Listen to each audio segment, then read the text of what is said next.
Rats, rats, and loads of rats, and the story was actually good. Some were bitten during the night. Sounds like the English to me. Now, why would the English go and bite people? I don't know. To keep us off balance. I'm going to 100% vote Plague Tale games before Resonance, a Plague Tale Legacy actually drops. So I'm starting with a Plague Tale Innocence. Alright, let's go. You can pet the dog. This is already a 10 out of 10 game.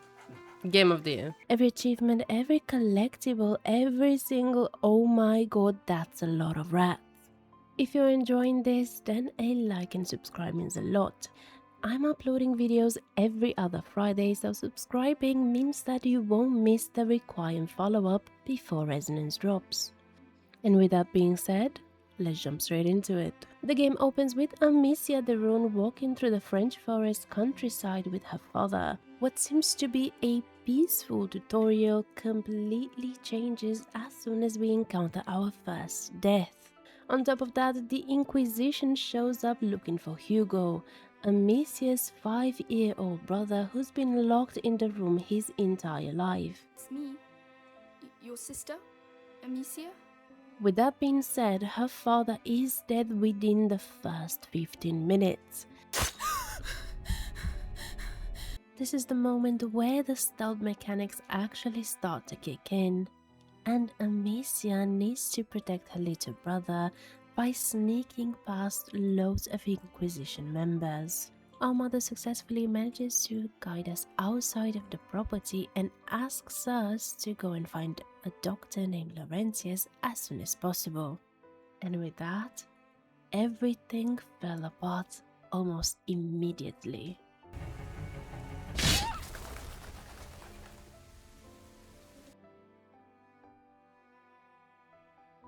We start the next chapter by being washed up in the nearby village. Unfortunately, the plague is everywhere, meaning the townsfolk are absolutely terrified of the plague, but more than that, of the Inquisition, which poisoned their mind against strangers.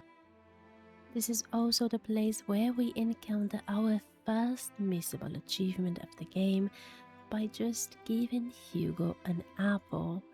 A tiny moment of kindness in an increasingly hostile world. And then the villagers notice Hugo. They've seen what the plague does, they know the Inquisition is hunting a child, and the mood shifts from suspicion to open hostility in seconds. And this level escalated extremely fast. We'll have to dodge villagers, sneak through alleys, and use slings to clear out pathways, all while keeping Hugo close at all times. Hurry! Quickly, Hugo, please! I can't! Hugo, he's here! This is also the moment where the game opens up a little bit more and offers us a workbench where we can do upgrades. And just when I thought that we managed to escape, the chapter closes with the first real combat challenge.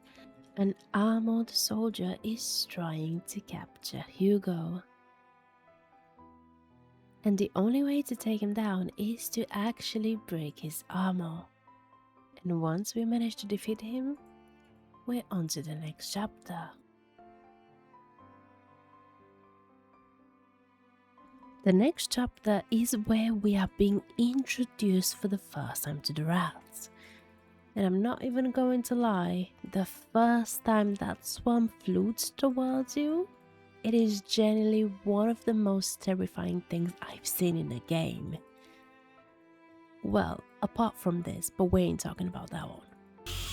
This is the colony of Ratatouille. Look at, they can't stop coming. It feels like I'm back in England, man. Hundreds of thousands of rats pouring through every crack, every hole, every single shadow. But guess what? They hate light. And this will be the core rule of the entire game. And you need to learn it in the most visceral way possible. From now on, every single step is a calculation. Light the next torch, move, don't let the flame go out, and keep Hugo close every single second.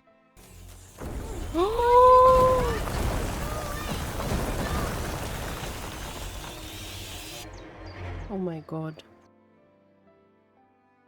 After 3 chapters of running, we finally get a moment to breathe. And Hugo decides that now, while the Inquisition is hunting them, while the rats are devouring the countryside, right now is the perfect time for hide and seek. So we are slowly sneaking behind him and unlocks the next missable achievement.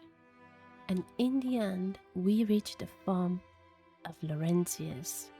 He introduces his apprentice Lucas, who's a quiet, brilliant little man, and he teaches Amicia alchemy. And the first recipe that we learn is Ignifier, which allows Amicia to ignite fires from afar.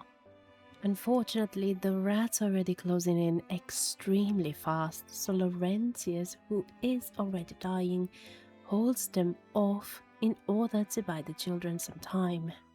And after successfully managing to escape with Lucas and Hugo, we proceed to the next chapter. Now Amicia, Hugo and Lucas are crossing a battlefield. Not an old one, but a fresh one. The 100 Years' War is burning across France and they're walking through the middle of it. Along the path, we can find a soldier crying for help and the rats quickly closing in. You can walk straight past him because the game doesn't make you save him, but if you light a nearby torch and drive the swan back, we will unlock a missable trophy. I'm behind you for you, let you pass. Go ahead, I didn't say anything. Lucas also teaches us Somnum, which is a sleep mixture. And this is where stealth opens up even more and suddenly you have options beyond running. Just as we thought that we managed to escape the entire field of rats, 2 teenagers appear which use us as a distraction to run away. We wake up inside an Inquisition camp. The sling is done, the gear stripped, Hugo's gone, and we are completely powerless. And the 2 teenagers that completely sold us out in the previous chapter actually come to rescue. The 2 siblings named Millie and Arthur are actually thieves. Millie is very good at lockpicking while Arthur is more quiet and steady, being very good at making distractions. With the help of Arthur, who is creating distraction by throwing rocks and drawing the guards away, we manage to crawl through tents and tents full of the Inquisition. Here is also the place where we encounter one of the major bugs. After looting the chest and trying to go after Millie, we find ourselves in a position where we can't actually pass through the tent. I had no idea how to fix it, and to be honest, I had to search for a couple of fixes, and in the end, I managed to find one, and after restarting a few times, it actually allowed me to pass. We managed to find Hugo, who is caged in the wood chopping area. We break him out, escape through the camp while soldiers patrol, and we proceed to the next chapter. With Millie and Arthur now part of the group, we push forward towards an old watermill. Millie knows the terrain, so she knows exactly where is safe. The hideout is compromised and run over by soldiers, so we run away. A map of the whole country. What are these bastards up to? Luckily enough, we also managed to find Lucas, who's been captured not long ago. The group pushes through an aqueduct tunnel where rats are pressing in from every shadow. And then the castle appears through the fog. Château d'Ombrage, or known as the Alchemist's Castle. The courtyard is absolutely swarming. Pitch black, rats from every direction, and we have to guide torches and funnel the entire swarm into the central pit. This is our home now. Chapter 8 is finally the place where we stop running. The castle becomes our home. It is the shortest chapter in the entire game, but it's just a moment to breathe. We also managed to find a crypt downstairs, and just for paying our respect, we also managed to unlock another missable achievement. Unfortunately, Hugo's condition is worsening by day, and Lucas explains that a book called Sanguinis Itinera might hold answers. The bad part is that it's being held in a university library controlled by the Inquisition. Completely terrified by Hugo's condition, we leave him with Lucas and Melee and go out alone into the Inquisition territory to find the book. I'm waiting.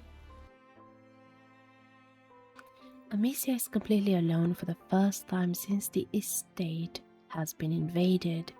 No Hugo to protect, no Lucas to consult, just her and her sling. This entire section relies a lot on everything you've learned so far.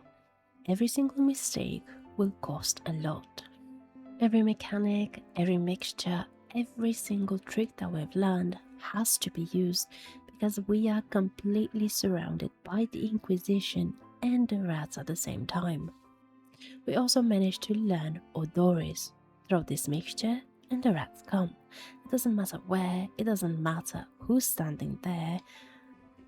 Just put out a guard's torch, throw Odoris at his feet, walk away while he screams. It's brutal, and it's also the first time Amicia kills someone deliberately.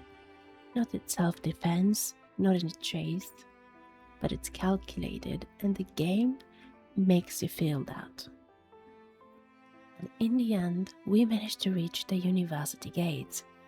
We can stealth through the side entrance or take the front door.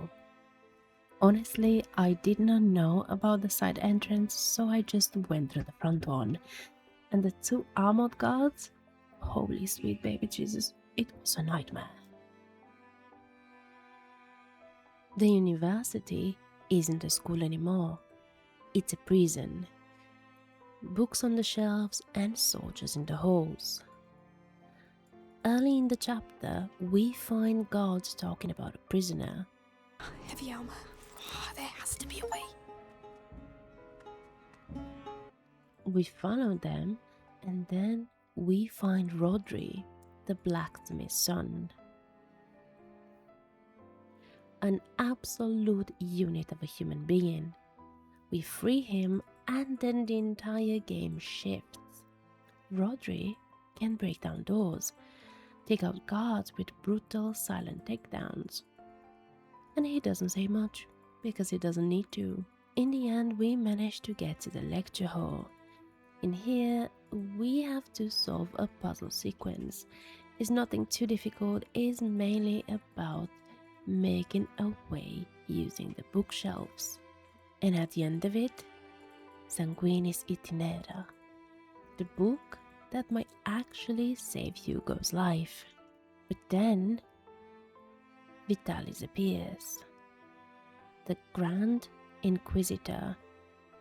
Old, piercing, and full Emperor Palpatine energy, and I mean that as a genuine compliment. He's been chasing Hugo because Hugo's blood carries the Prima Macula, a power that controls the rats. And weirdly enough, he injects himself with that. The university is surrounded by flames and we have to escape the chaos. And with the help of Rodri, who's clearing the path, and Amicia, who's covering for the both of them, we finally managed to get out.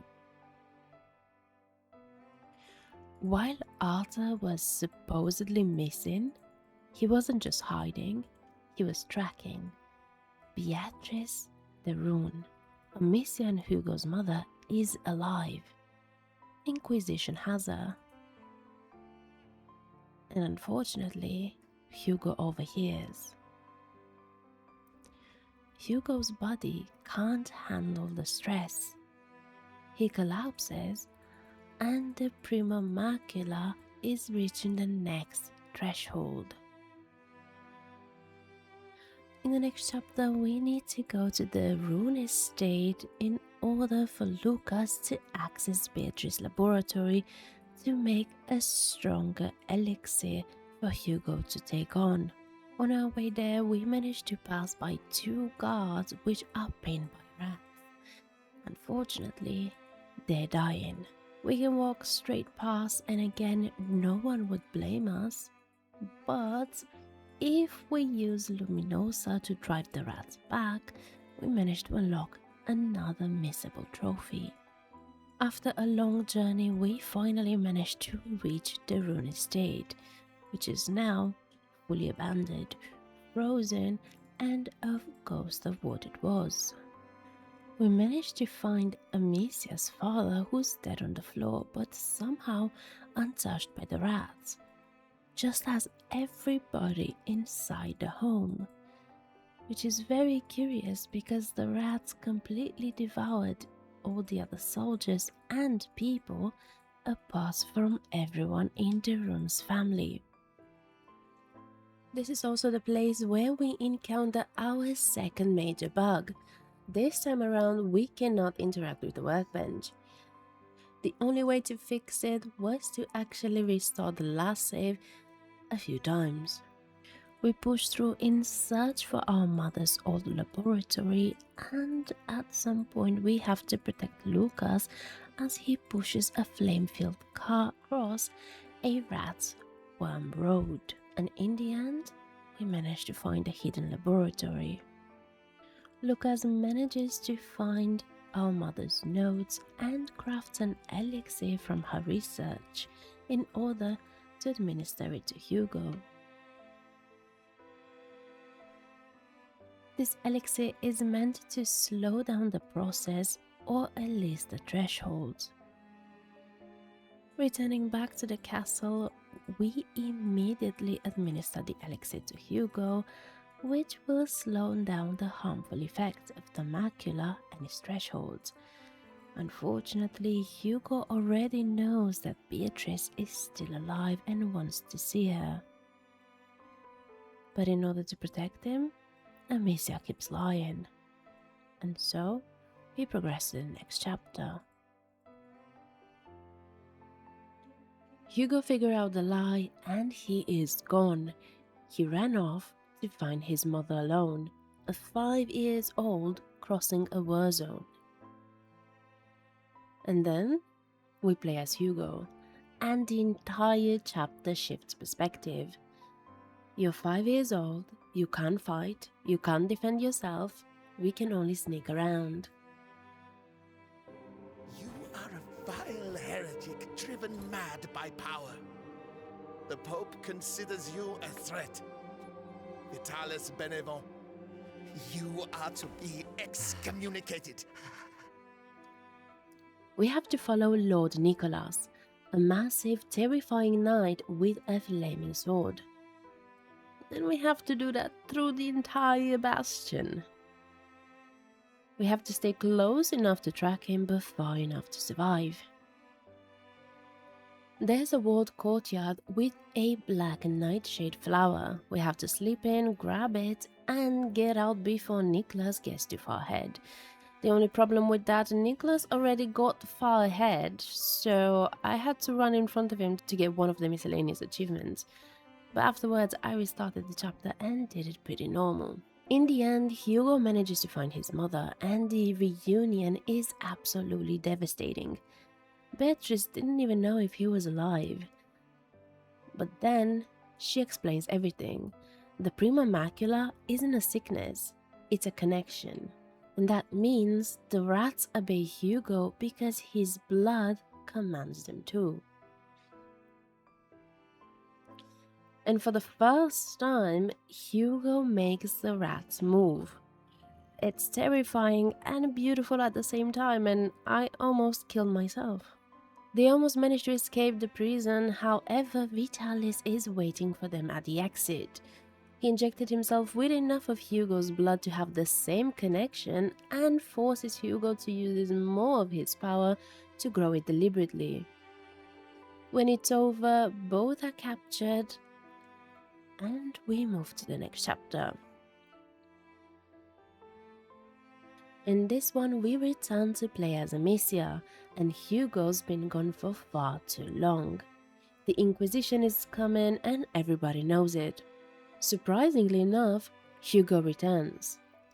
But that is not Hugo anymore. The Inquisition has him and somewhat manipulated him, and Lord Nicholas is of course beside him with a flaming sword. This is the moment when Hugo is trying to kill Arthur and Amicia, and she has to run through his defense of rats in order to get him back to his senses. And we are onto a boss fight, and this time around it actually has a little bit of a mechanic. Because of his fire sword, we cannot just order the rats to devour him. So we need to extinguish all the lights, extinguish his sword, and then order the rats. Unfortunately, he doesn't go down so easily, so we'll have to do that a couple of times until he is actually devoured by the plague. Unfortunately, Arthur didn't make it, and everybody is up for revenge. And with this, we finally arrived at the final chapter, which throws everything at you. I might have got it. What do you think you're doing? First things first, we managed to get a couple of the collectibles, which are the alchemist cards scattered throughout the level, and we just have to get into all 5 of them. Then of course the final flower, which grows in a crack in the stone for every single flower in the game found. We also find Rodri's family's forge, which is now burned to the ground for another missable achievement. And this time around we have to pass through a road full with archers, and the only way to do that is to push a cart across the bridge. Rodri decides that he wants to push it himself, while Amicia is covering him. But the arrows keep coming. As I mentioned a few times, the man was an absolute unit of a person and an amazing friend.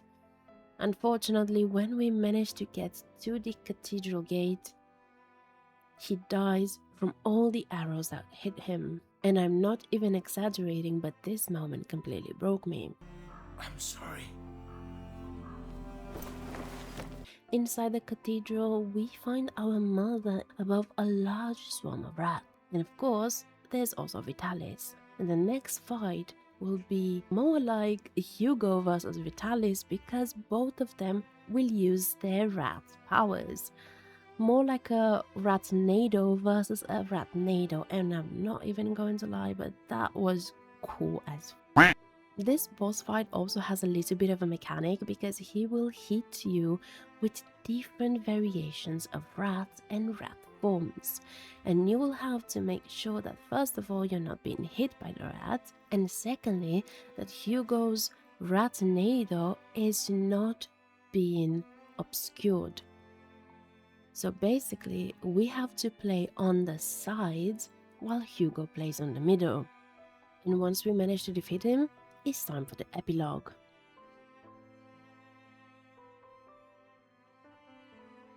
In the epilogue, we get what we thought it would be a happy ending.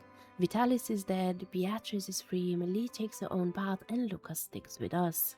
Here we get to see how the villagers are slowly trying to recover and get back to how they used to be.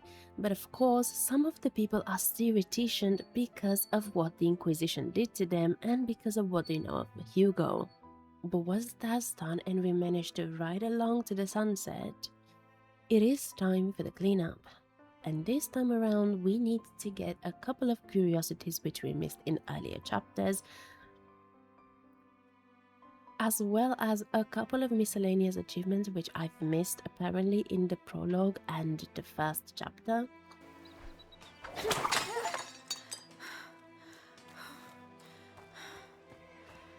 And the last but not least, fully upgrading our equipment. I also encountered an issue with the unlocking of the achievements where even after meeting the requirements they were still not popping, so I basically had to close the game and reopen, select the save, and then they were unlocking. A Plague Tale Innocence is not a hard platinum, mainly because every single missable can be chapter selected. Now obviously you will have to play until the specific part, but is way better than actually playing the game all over again. The combat is simple, the collectibles are manageable, and the path from the first trophy to the last one is pretty straightforward. One done, and one to go before resonance drops. And with that being said, I 100% games for the story, the journey, and the emotional damage along the way. So, see you in the next one.